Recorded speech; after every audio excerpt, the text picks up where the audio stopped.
founded in 1926, way before independence.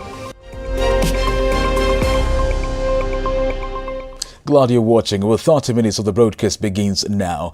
The Bar Owners Association has today called upon the government to partner with them in the vaccination process, further offering their premises as vaccination points.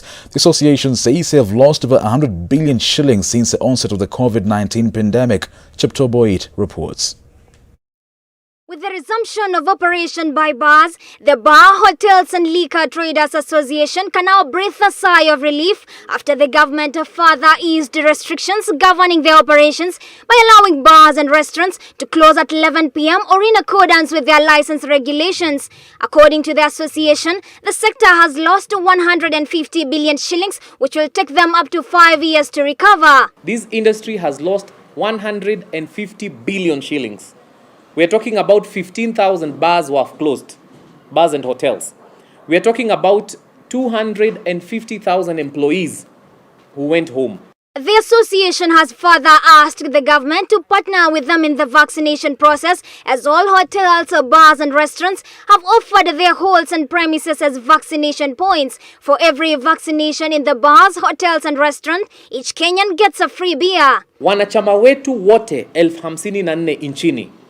Tumetoa maeneo yetu ya burudani kama mahali ambapo chanjo ya COVID inaweza tolewa, na tumeyatoa bure. Mtu yoyote ambaye ataingia na apate chanjo, tutawapatia bia moja na kitu kingine chochote ambacho tunaweza wapatia. Tumeona ya kwamba serikali imeshakubali kushirikiana na wale ambao huenda kanisani na wameshawa raise. So watu wengi ambao wamedungwa sindano ni wale ambao huenda kanisani. Wanachama wetu ambao huwa wanakuja burudani na imekubalika kisheria, wengi wao hawajapata. The association has also declared that they are going to offer mental health awareness, considering that some people were affected during the lockdown period. Every Kenyan that now goes to any of the 54,000 hotels, bars and restaurants will get a free COVID-19 jab alongside a free beer. Our big question remains to be, could this be the chance Kenyans have been waiting for to get vaccinated? Chepto Boyd, Switch TV, Nairobi. Funny, but thank you, Chapter Boyd, for that story. Deputy President William Ruto has today dared other presidential hopefuls for face-off ahead of next year's general elections instead of seeking endorsements from President Kenyatta. During his tour to Kakamega County, the DP challenged them to come up with viable economic models that will challenge his bottom-up approach instead of criticizing the wheelbarrow ideology. Daniel Anunda with more details. Deputy President William Ruto has today extended his hustler narrative and vote-hunting mission to Kakamega County, accompanied by his Western Kenya Brigade, former Kakamega Senator Boni Khalwale, Kimilili Member of Parliament Didymus Barasa and Garissa Township Member of Parliament Aden Duale. The Deputy President poked holes in his opposition arch-rival Raila Odinga's social protection program, terming it a joke of its kind. Mtu ya kitendawili anasema ataweka shilingi trilioni moja kwa mambo ya handouts. Mimi namwambia, mimi niko na mpango kamili. Mimi nitaweka shilingi bilioni 100 kuhakikisha kwamba kuna miradi na mipango ya hawa vijana kupata ajira. Waache kusumbua Uhuru Kenyatta. Uhuru Kenyatta sisi ndio tulimsaidia akakuwa rais. Saa hii wanamzunguka, sijui tupange.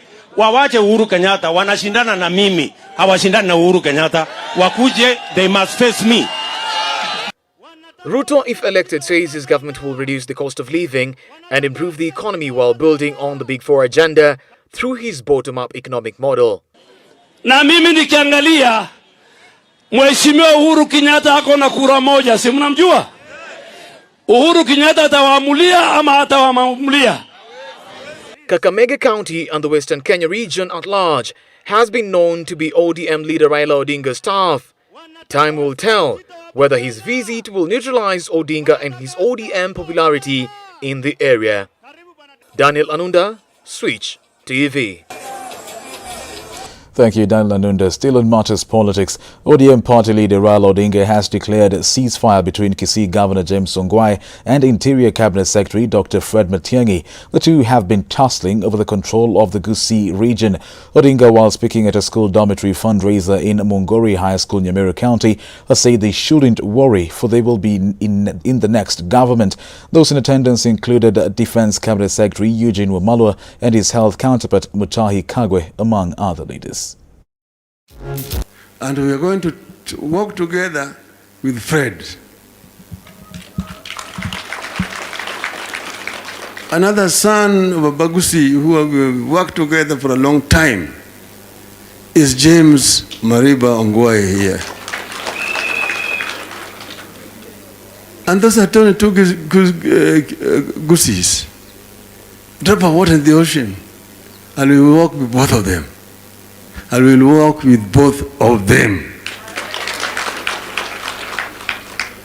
So we want to transform this country and bring about change that is desired. I don't want to take too long today because I'm emotional about what has happened here today.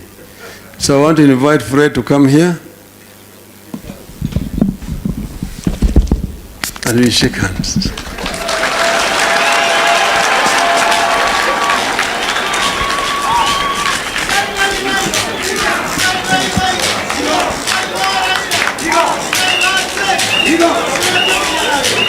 James, come here.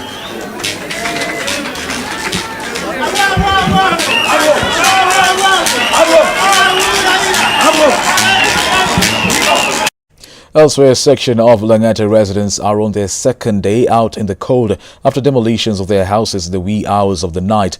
Our reporter Daniel Karaoke visited the area and reports the residents have begun the process of reconstruction after the area member of parliament urged them to return to their homes. Take a look.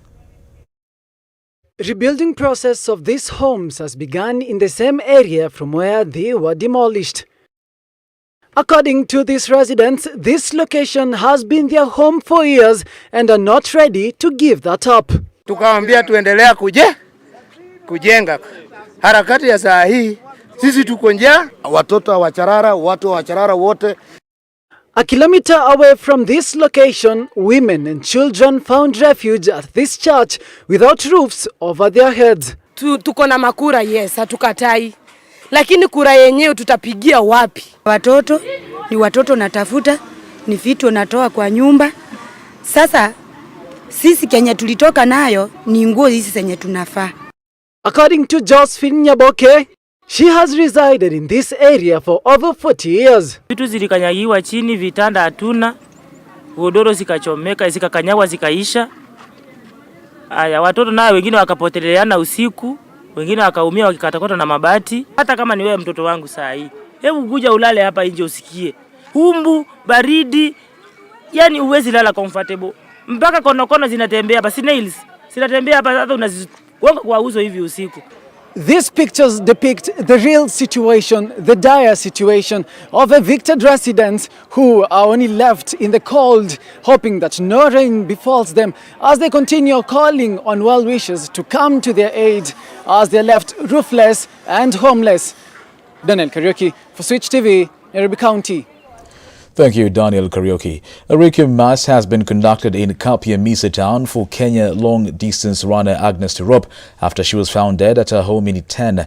Elsewhere, 3 police officers who were on duty when the slain serial killer Mason Wanjala escaped have been released on bond. Mariam Jahid with a roundup. After a brief prayer session and viewing of the body at the Eldoret Hospital mortuary, thousands of athletes, coaches and residents of Eldoret town brought the Uasin Gishu town in Rift Valley to a standstill during the procession in honor of the late former world cross-country champion Agnes Tirop that lasted 2 hours. Agnes was like a sister to me. And for me to lose someone so close, I was with her in Germany only a month ago. It's something that is really shocking. I'm having nightmares lately. I sleep at night and then I would wake up thinking that somebody is going to hurt me. Gender-based violence is not just about women. Some men are being killed also. So we need to speak up about it. We need to emphasize that people should discuss issues. People should learn to talk about what they are going through. Later, a requiem mass was conducted in her parents' home in Kapiamisa, Nandi County, ahead of her burial tomorrow. Elsewhere, 3 police officers linked to the late serial killer Masten Wanjala breakout have been charged for aiding a remandee escape from jail. They were implicated in the escape of serial killer Masten Wanjala, 20-year-old, who was lynched by a mob in Bungoma County days after he escaped the cell. The trio, Inspector Philip Mbithi, Corporal Mutumo Boniface, and Mwende Mwinzi, were ordered by Senior Principal Magistrate Bernard Ochoi to place 300,000 Kenyan shillings bond and a surety of the same amount or an alternative cash bail of 150,000 Kenyan shillings. However, the case will be mentioned on November 4th. Holding giant banner phrased and GBV, it is evident that Kenyans and athletes fraternity are fed up with domestic squabbles that have taken one of the country's rising star, Mariam Jahid, Switch TV, Nairobi. Gender-based violence is indeed retrogressive. May Tirop soul rest in eternal peace. Thank you, Mariam Jahid, for that story. We now take a short commercial break. Stay tuned. We'll be back with more.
Welcome back and thank you for keeping it Switch TV. For a long time now, many have associated Pumwani Maternity Hospital with scandals. However, in light of the Mashujaa celebrations, we continue to celebrate Kenya's gems as we feature the largest public maternity hospital in the country and in the sub-Saharan Africa, founded in 1926, way before independence.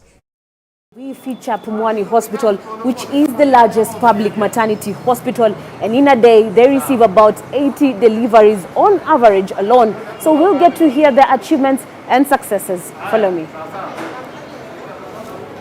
Pumwani, derived from a Swahili word, means to breathe or relax. This maternity hospital, founded in 1926 by Lady Grieg Welfare and having its first permanent building put up in 1928, has had its challenges and successes, bringing life to the world. It was built actually by a group of British ladies before independence who wanted to invest in society. They worked in Matari, mental health, they did a lot of good things. And they also, Lady Grieg was one of the ladies who formed this East African women group.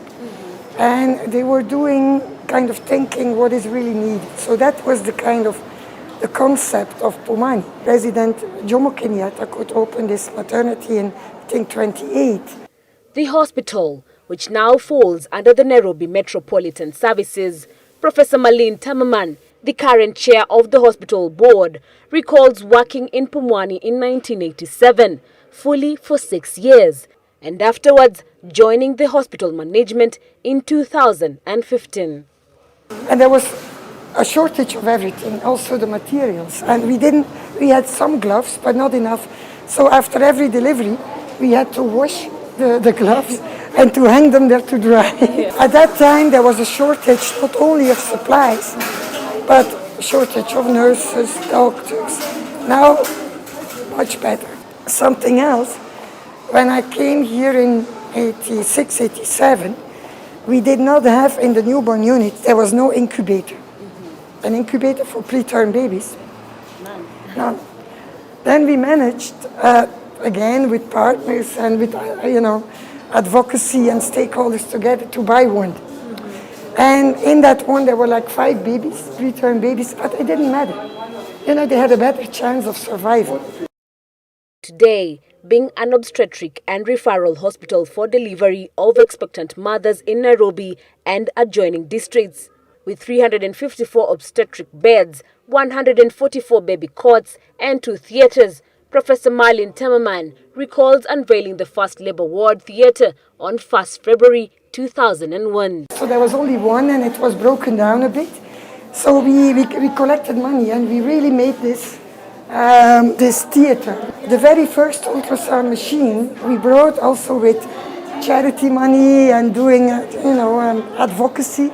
We managed to get 2 small ultrasound machines, the first ones in Kenya in the mid-80s.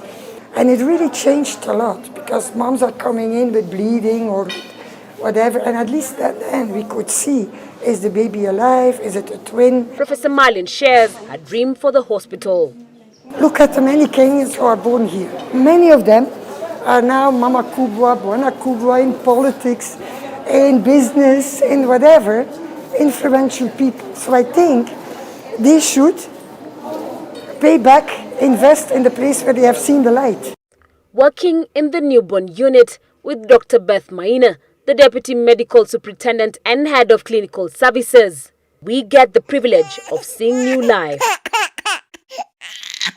In these rooms, the babies graduate from room to room, depending on whether they are born premature or to term and whether they have any condition. A lot of the time they are fed by a couple, a tube, because they are too small to swallow, to feed, to breastfeed. But here the kind of care we give, because these are sick preterm. Some may be having sepsis, that is infection, so they are on antibiotic. Some are on IV fluids because of maybe they cannot take orally. Others are on oxygen. Others, you see this blue light? Yes. Those ones have jaundice, yellowness of the body. Here, these 4 rooms with the capacity to hold 17 to 20 mothers, we get to see the kangaroo mother care, where there is skin-to-skin contact with newborns born before 37 weeks of gestation. Hii method imenisaidia kwa sababu naona weight ya mtoto wangu ilishoot haraka, alafu pia at least saizi na get involved kuangalia, unajua before tulikuwa kwa incubator, so ilikuwa tu ku breastfeed na kuenda, but saizi na get kumsikia vile ana breathe, vile ana, I'm so involved vile ana grow. Na vile tuna bond.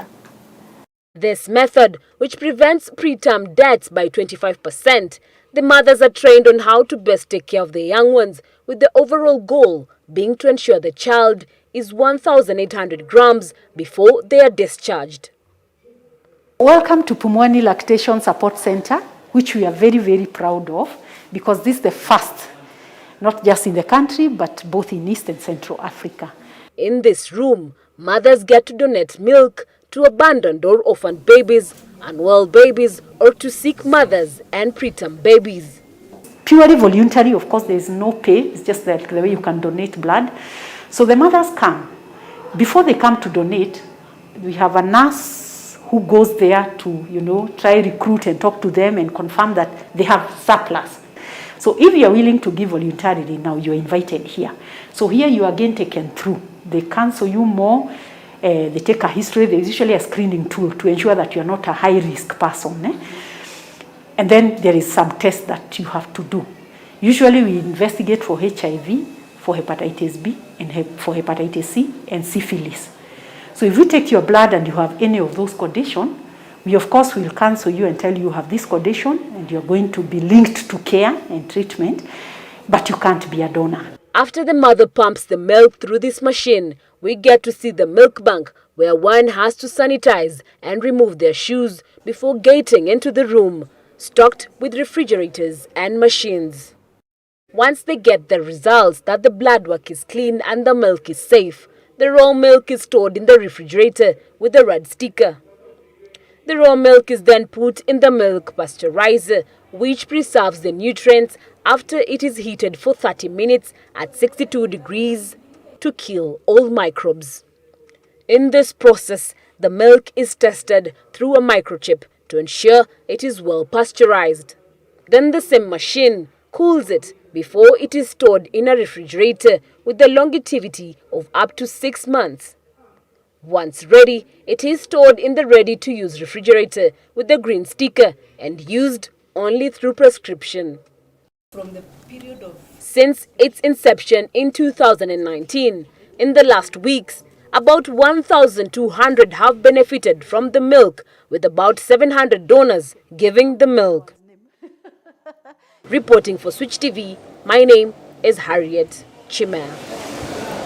Thank you, Harriet Chimere, for highlighting the largest maternity hospital not just in Kenya, but in the sub-Saharan Africa, right here in Kenya's capital, Nairobi. Now, elsewhere, South Africa's ex-president Jacob Zuma has made his first public appearance since his release from prison on medical parole last month to lay charges against the chief state prosecutor in his corruption trial. Here is Daniel Anunda with more detail. Zuma went to the Pietermaritzburg's Loop Street police station in the eastern city of Pietermaritzburg, where he is on trial for corruption, to open criminal case against advocate Billy Donner for allegedly leaking his current state of health to the media.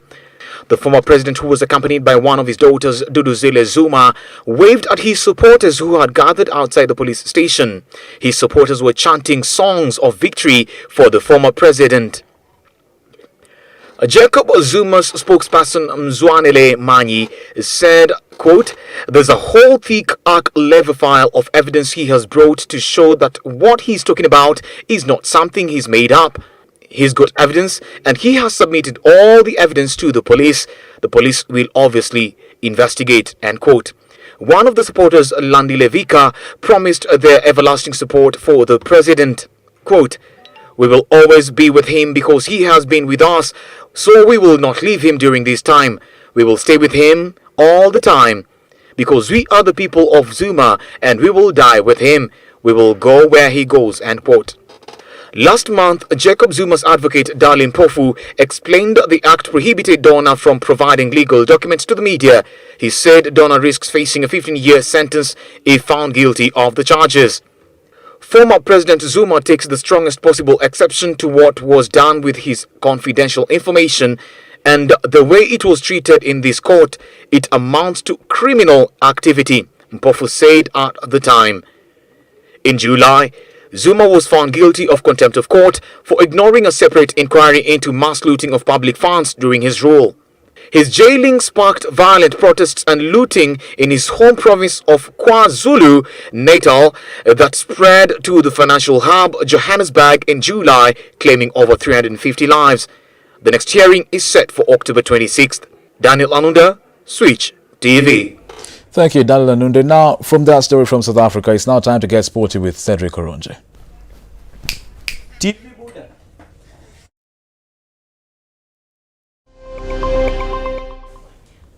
Thank you for staying with us. My name is Cedric Oronje and it's a good day for sports. Now, to starters off, Tusker FC face 5-time African champions Zamalek in the return leg of the CAF Champions League second preliminary round in Alexandria tonight, with hopes of turning the tables against their host for a first ever slot in the group stages of the continental competition. The Brewers are in Egypt with a 1-0 deficit from the first leg in Nairobi and need an outright win under the lights at the Bog El Arab Stadium to achieve the dream.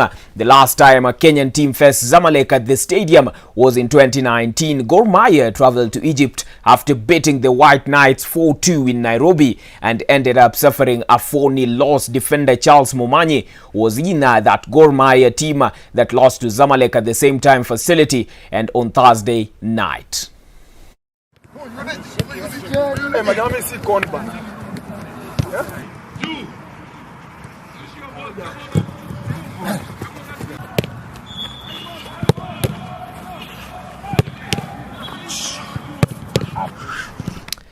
Now on still matters football, where Harambee Starlets inched closer to sailing to the second round of the African Women's Cup of the Nations qualifiers following their 8-0 drubbing of South Sudan's Bright Starlets at the Nyayo National Stadium, Nairobi. A 4-game haul from the returning Nadia Tieno and a brace each from one Halima Dogo Adam and Gentrick Shikangwa tormented the Bright Starlets to their heaviest defeat, leaving the newest nation with a huge task ahead of their return leg tomorrow. This is what both teams had to say.